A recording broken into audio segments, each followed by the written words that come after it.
Hi, this is Neil of Team Teacher, teaching, living and raising a family in China.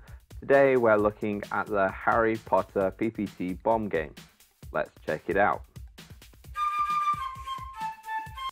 So the Harry Potter PowerPoint game was put together by Lacey Teacher of the Wave Group Forum, and we'll put a link in the comment section below the video so you can get your own copy.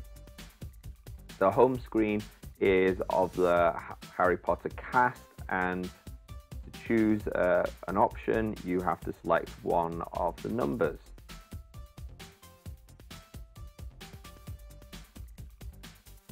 It will bring you to a question screen, and once you've answered the question correctly,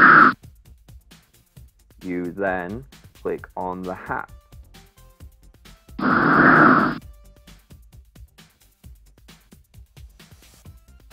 The hat will bring you to a point screen. Points here are denoted by a golden snitch. And you press the hat again to return home. There are special events like change points or lose all points.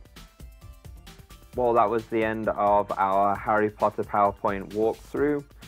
Please, if you like the video, subscribe to our channel, and remember you can download the PPT by going to the links below.